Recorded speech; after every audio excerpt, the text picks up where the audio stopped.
नहीं चाहिए मेरी परवरिश अच्छी नहीं है। और भाभी मैं तो रिंकी को नहीं छोड़ सकती। आखिर इतने साल बाद हम लोगों के घर एक बच्चा हुआ है।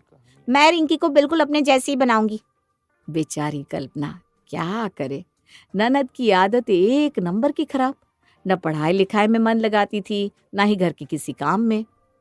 बस मैं ये बोल रही हूँ कि रिंकी के ग्रोथ के लिए घर का खाना जरूरी है।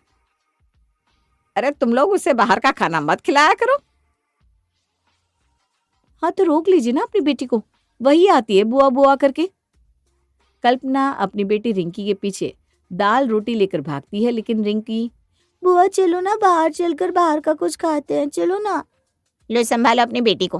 वैसे मैं तो जा रही हूँ बाहर गोलगप्पे खाने। रीना यहाँ ये बोलकर वहां से जा रही थी कि रिंकी खाने की थाली में हाथ मारकर खाना गिरा देती है। मम्मा तुम मुझे बिल्कुल पसंद नहीं हो। तुम्हें पसंद नहीं कि मैं खुश रहूं। जब देखो तो बुआ को मेरे लिए भरती रहती हो। वो तो मेरी बुआ अच्छी है जो आपकी बात नहीं सुनती। रिंकी माँ को चार बातें सुनाकर वहां से चली जाती है। कल्पना हैरान परेशान खड़ी होती है तो देख ले तेरा करम, हम पर उंगली उठाती है। तेरी बेटी तुझे ही धोकर चली गई। अरे हमारा खून है, वो तेरे मायके जैसी नहीं बनेगी, समझी। मेरी बेटी जैसी तेरी बेटी बन गई ना तो तू अपने भाग्य समझ। सास के ताने सुनकर कल्पना को गुस्सा आ जाता है। जिस रिंकी के लिए उसने अपनी लगी लगाई नौकरी छोड़ दी, वही उसको गलत आदतों के लिए आंख दिखा रही है। कल्पना को गुस्सा आ जाता है और सास पर बरस पड़ती है। क्या भाग्य, क्या भाग्य, हाँ बोलिए। एक काम नहीं करती रीना, पढ़ाई लिखाई में जीरो, और जब देखो तब पैसा बर्बाद करती है। ऊपर से रिंकी को मैं उसकी जैसा बनाऊं? अरे ऐसा बनाने के लिए पैदा नहीं किया मैंने अपनी बेटी। सास बहू आपस में चीख चिल्ला रहे थे, तभी वहां राकेश आ जाता है। कल्पना कैसे बात करी हो तुम माँ से? मैंने कभी तुम्हारे घर वालों से ऐसे बात की है? नहीं की होगी, क्योंकि मेरे घर वाले ऐसे है ही नहीं। तुम्हारी माँ को तो बस ताने बोलियां बोलनी आती है। जरूरत नहीं है इस घर में किसी को भी मुझसे बात करने की। किसी को आज के बाद मेरे बच्चे से कोई मतलब नहीं होना चाहिए। ये बोलकर कल्पना वहां से चली जाती है। माँ क्या हुआ इसे, ये इतना भड़क क्यों रही है? और रिंकी कहाँ है? उसके तो ट्यूशन होगी ना। और ये जमीन पर खाना किसने फेंका है? ये तो अन्न का अनादर है। अरे होना क्या है, आजकल की बहू सास के पास बच्चा देना ही कहाँ चाहती है। एक हमारा जमाना था, तुम लोग कैसे अपनी दादी के पास पल गए पता ही नहीं चला। हम तो घर के कामों में लगे रहते थे भाई। और ये आजकल की बहू है, ये तो घर का काम भी इसलिए नहीं करती क्योंकि उन्हें बच्चा पालना है। शाम का खाना नहीं बनाऊंगी क्योंकि रिंकी की पढ़ाई होती है। सुबह देर से चाय बनाऊंगी क्योंकि रिंकी को स्कूल जाना होता है। दिन में एक मशीन अलग से कपड़े की लगती है क्योंकि रिंकी के कपड़े अनहाइजीन ना हो जाए। हे भगवान। राकेश अभी भी इस बात से अनजान था कि उसके घर पे लड़ाई झगड़ा क्यों हो रहा है। अगले रोज सुबह, राकेश रिंकी कहाँ गई? रात में तो हम लोगों के साथ ही सो रही थी। अरे हाँ, वो रीना रात को कोई हॉरर फिल्म देख रही थी ना, तो उसी के साथ कोल्ड ड्रिंक और चिप्स लेकर उसके कमरे में गई थी। देखो वहीं सो गई होगी। कोल्ड ड्रिंक्स और चिप्स? तुमको पता है उसके टॉन्सिल्स कितने बड़े हो गए? उसे कोल्ड ड्रिंक क्यों दिया? अरे हाँ यार, मुझे तो ध्यान में ही नहीं आया। मैंने बस रीना के साथ ये सब लेकर उसे कमरे में जाते देखा। मैंने भी कुछ नहीं कहा, सोचा आ जाएगी। तो जाइए उसे रीना के कमरे से लेकर आइए। उसकी स्कूल बस निकल ना जाए, तैयार भी होना है उसको। मैं लंच तैयार करने जा रही हूँ, उसका स्कूल है, तुम उसे लेकर आओ और तैयार करो। अरे यार, ये सब मेरे बस की बात है क्या? तुम ही लेकर आओ ना, तुम ही तैयार करो, तुम ही लंच बनाओ, मैं जा रहा हूँ सोने, मुझे नींद आ रही है। कल्पना बेचारी रिंकी को लेने रीना के कमरे में जाती है, लेकिन दरवाजा अंदर से बंद होता है। कल्पना बहुत आवाज लगाती है लेकिन दरवाजा नहीं खुलता। हार कर वो राकेश के पास आती है। राकेश दरवाजा नहीं खुल रहा है। मैंने उसको फोन भी किया, कई बार बेल भी बजाई, दरवाजा भी पीटा, लेकिन दरवाजा नहीं खुल रहा। सुबह 6 बजे दरवाजा पीटोगे तो दरवाजा थोड़ी ना खुलेगा। और अपनी लड़की को अपने पास क्यों नहीं सुलाती? फिर मेरे बेटे को बदनाम करती हो। माँ यहीं सो रही थी रिंकी, लेकिन बुआ को चिप्स और कोल्ड ड्रिंक के साथ देखा ना तो रोक नहीं पाई खुद को। और बुआ भी उसकी ऐसे उसे चिप्स के लालच में लेकर गई। अरे कोई कुछ भी लालच देगा तो लड़की चली जाएगी क्या? अपनी बेटी को तुम लोगों को ही तो सिखाना होगा ना कि किसी के बहकावे में ना आए। कैसी बात कर रही हो माँ? वो कोई और नहीं, उसकी बुआ ही तो है। छोड़िए ना ये सब बातें, अभी पहले रिंकी को किसी तरह लेकर आइए, स्कूल की बस निकल जाएगी, आज उसका एग्जाम है। बहुत कोशिश करने के बाद भी जब रिंकी नहीं उठती और रीना दरवाजा नहीं खोलती तो अंत में, चलो छोड़ो, जाने दो, सोने दो उसको, जब वो उठेगी तो मैं उसे स्कूल छोड़ दूंगा। अरे लेकिन उसकी परीक्षा तो 8 बजे शुरू हो जाएगी, स्कूल का नियम कानून होता है, ऐसे थोड़ी ना कभी भी बच्चे को स्कूल छोड़ दे। अरे तो थोड़ी देर से परीक्षा दे देगी तो क्या हो जाएगा, आसमान थोड़ी ना नीचे आ जाएगा। मैंने भी रीना को कई बार बहुत देर से परीक्षा दिलवाई है। उसकी बात तुम्हारा रहने ही दो आप, उसको तो परीक्षा के नाम पर ही पसीना आता था। कब से कह रहा हूँ आगे की पढ़ाई शुरू करो, लेकिन वो कर ही नहीं रही। अरे कर देगी, अभी तो 12वीं निकली है, कुछ दिन तो उसको आराम कर लेने दे बेटा।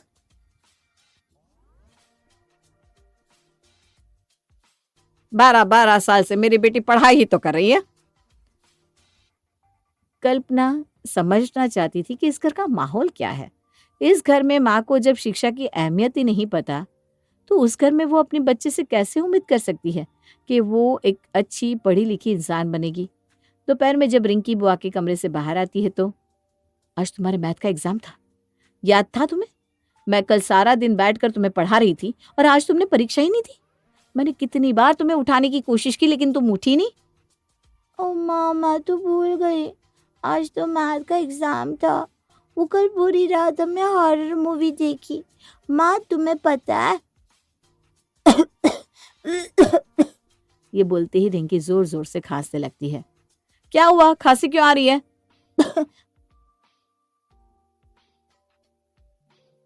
पता नहीं जब से सोकर उठी हूँ सर भी बहुत ज्यादा भारी लग रहा है।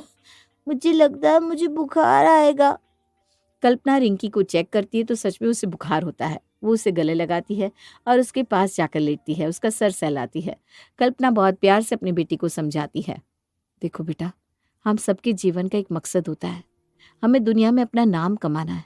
तुम्हें पता है जिन सहेलियों के साथ तुम खेलती हो, कल को अगर तुम कुछ नहीं बनी तो यही सहेलियां तुमको पूछेंगी भी नहीं। नहीं मम्मा, मेरी फ्रेंड्स ऐसी नहीं है, बहुत अच्छी है। कल्पना रिंकी को कैसे समझाए कि जीवन में शिक्षा का महत्व क्या है। जीवन नियम और कानून से चलता है, ना कि लापरवाही से। शाम को राकेश घर आता है। अरे रिंकी को क्या हो गया? डॉक्टर से दवा दिलाकर आई हूँ। रात भर जो मैडम ने ठंडी कोल्ड ड्रिंक पी है तो सुबह टॉन्सिल बड़ा हो गया और अब खांस रही है, फिर बुखार। आज तुम रीना के कमरे में सो जाओगे। मुझे लगता है रिंकी रात भर जगेगी। लाइट जलेगी तो तुम सो नहीं पाओगे ना? हाँ हाँ, क्यों नहीं, मैं रीना के कमरे में सो जाता हूँ। तुम रिंकी को लेकर आराम करो। राकेश रात को अपनी बहन के कमरे में जाता है और देखता है कमरा बिल्कुल अस्त व्यस्त है। क्या बात है रीना, तुम्हें घर की सफाई से कोई मतलब नहीं है क्या? तुम्हारा ये कमरा है पर ऐसा लग रहा है जैसे रेलवे स्टेशन हो। भैया जब देखो तब भाभी की भाषा बोलते रहते हो, और रात के वक्त कमरा गंदा ही होगा ना। कभी दिन में आके देखो मेरा कमरा कैसे चमकता है। अच्छा अच्छा, रीना तौलिया दे अपना, जरा चेंज करके आता हूँ। अब कमरे में जाऊंगा तो रिंकी उठ जाएगी, बड़ी मुश्किल से सोई है बेचारी। हाँ वो सामने अलमारी में रखा है, ले लो। राकेश जैसी ही अलमारी खोलता है सारे कपड़े उसके ऊपर गिर जाते हैं। रीना ये क्या है, ये अलमारी है कि कबाड़ खाना? क्या है भैया, एक दिन तुमको यहाँ पे सोना है और इतनी बकवास कर रहे हो। अब तुम सो यहाँ पर, मैं चली माँ के पास सोने। रीना माँ के कमरे में चली जाती है, लेकिन राकेश अपनी बहन के कमरे का हाल देखता है जो बिल्कुल बुरा होता है। पढ़ने लिखने की भी चीजें जमीन पर गिरी होती है, सारा बिस्तर अस्त व्यस्त होता है।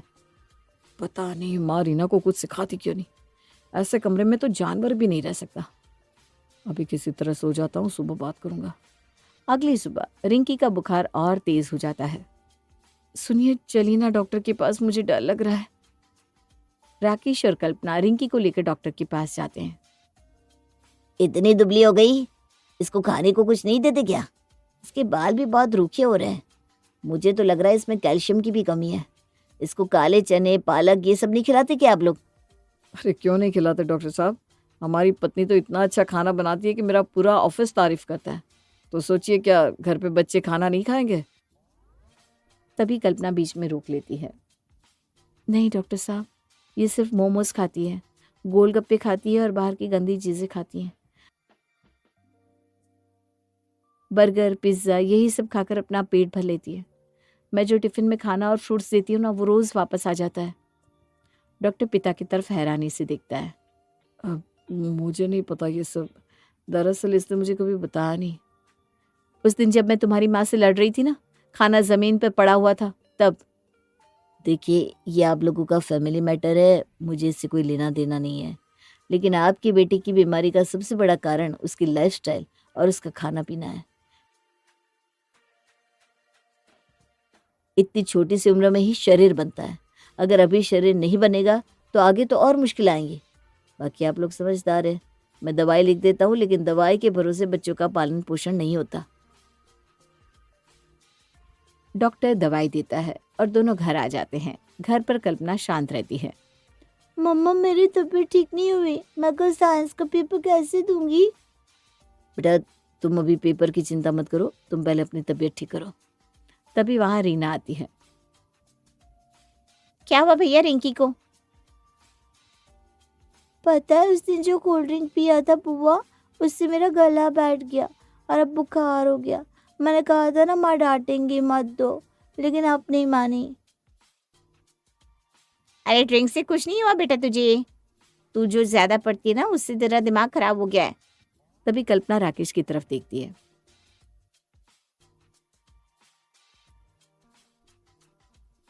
ये क्या बोल रही हो? पढ़ाई से दिमाग खराब नहीं होता, दिमाग दुरुस्त होता है। हाँ, जैसे भाभी का दुरुस्त है। चल रिंकी, तुझे घुमा कर लाती हूँ। बाहर घूमेगी, पिज्जा खाएंगे तो ठीक हो जाएगी तू, है ना? रीना, अब उसे कहीं मत ले जाओ, उसको बुखार है। डॉक्टर ने अभी उसे आराम करने के लिए कहा है। कल्पना भी रीना से बात कर रही थी कि रिंकी चप्पल पहनकर खड़ी हो गई। चलो बुआ, मैं ठीक हूँ। नहीं रिंकी, मैं नहीं जाने दूंगी। कहाँ ले जा रही हो तुम उसको रीना? उसकी तबीयत खराब है, पता है ना डॉक्टर ने। मॉल में घूमने जा रहे हैं, चलेगी फिरेगी तो ठीक हो जाएगी भाभी। बुआ ठीक बोल रही है। मम्मा, पिज्जा खिलाओगी ना? रीना और रिंकी वहां से चले जाते हैं। कल्पना रिंकी को लाख रोकने की कोशिश करती है, लेकिन वो नहीं मानती। देखो, तुम्हारी बहन को पता है उसकी तबीयत खराब है, लेकिन फिर भी उसको बाहर ले गई और अब बाहर का खाना भी खिलाएगी। राकेश प्लीज उसे लेकर आओ। तुम कुछ बोलते क्यों नहीं हो? हाँ हाँ, कर ले चुगली, मेरे बेटे से कर लेना चुगली। और तुझे आता ही क्या है? कुछ नहीं। बुआ भतीजी घूम रहे, तुझे उसमें भी प्रॉब्लम है। तेरे खुद की कोई बुआ नहीं है ना, तभी तो। तुझे क्या पता होगा प्यार क्या होता है? प्यार क्या होता है ये आपको नहीं पता, बाकी तो आप लोग रहने ही दीजिए। देखिए राकेश, मैं कुछ नहीं जानती।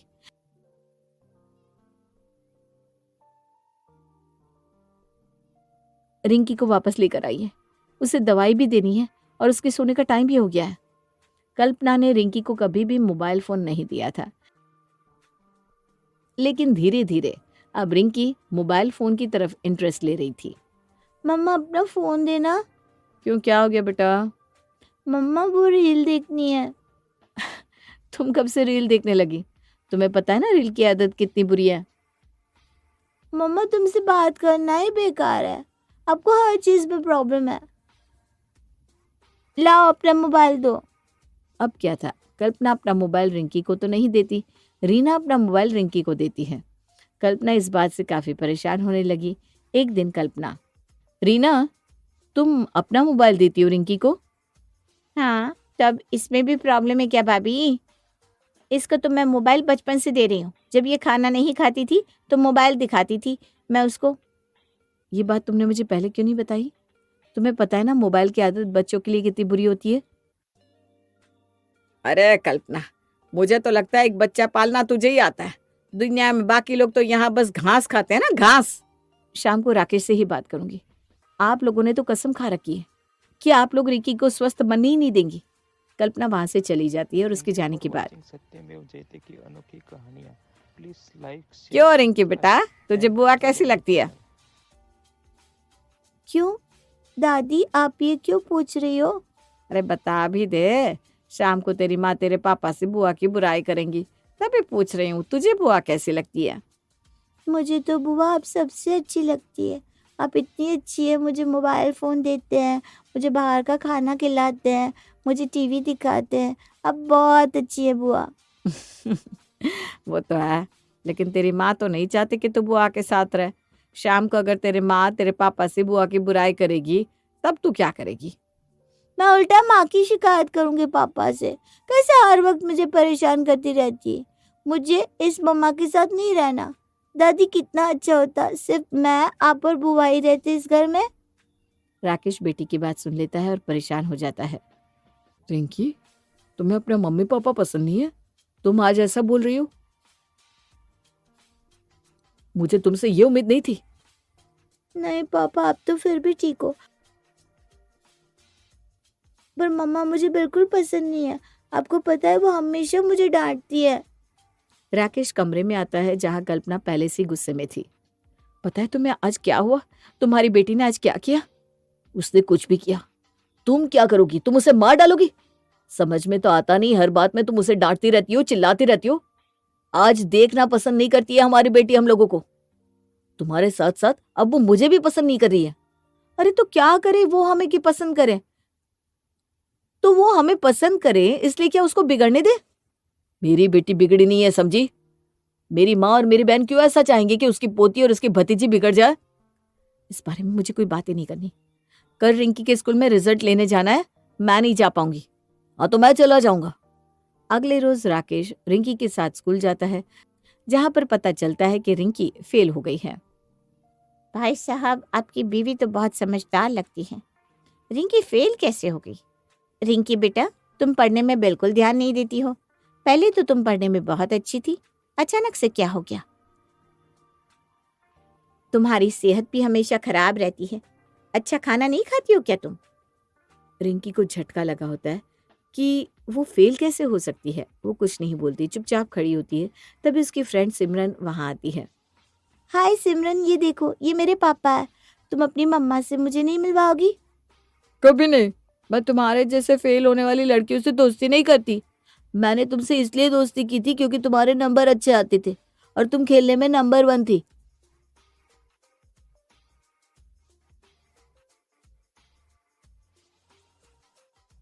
लेकिन अब तो तुम्हारे नंबर बिल्कुल अच्छे नहीं आते और तुम तो फेल भी हो गई। तुम्हारा शरीर भी हमेशा फिस रहता है, ना खेल कूद पाती हो ना पढ़ पाती हो। मुझे तुमसे दोस्ती नहीं करनी। रिंकी को माँ की वो बात याद आ जाती है जहाँ वो उसे कहती है कि जब तक वो अच्छा करेगी, अच्छा पढ़ेगी, तभी तक उसके दोस्त भी उसके दोस्त रहेंगे। मैम, मैं वादा करता हूँ कि आज के बाद आपको इससे कोई प्रॉब्लम नहीं होगी। रिंकी, प्रॉमिस करो कि तुम अच्छे से पढ़ाई करोगी और हेल्दी फूड खाओगी। मैं प्रॉमिस करती हूँ। मुझे भी अब समझ में आ गया है। मुझे माफ कर दीजिए। मुझे मम्मा की बात मान लेनी चाहिए थी। माँ हमेशा मेरे भले के लिए कहती थी, लेकिन मैं बुआ के कहने पर चलती रही। मुझे बुआ के जैसे नहीं बनना। पापा, आई एम सॉरी। मुझे एक मौका और दे दो। मैं वादा करती हूँ, मैं फाइनल्स में क्लास में टॉप करके दिखाऊंगी। पिता रिंकी को गले लगा लेते हैं। वो घर आती है और माँ के गले लग जाती है। क्या हुआ रिंकी बेटा? मम्मा, मैं इस बार फेल हो गई, पर मैं आपसे वादा करती हूँ, आप जैसा कहेंगे मैं वैसा ही करूँगी। मुझे माफ कर दीजिए। मुझे मेरी गलती का एहसास हो गया है। चल, तुझे पता तो चला, देर से ही सही। बेटा, तुम हमारी इकलौती औलाद हो और मैं चाहती हूँ तुम दुनिया में अपना नाम कमाओ, नियम कायदे से रहो, ना कि लापरवाही से अपनी जिंदगी बर्बाद करो।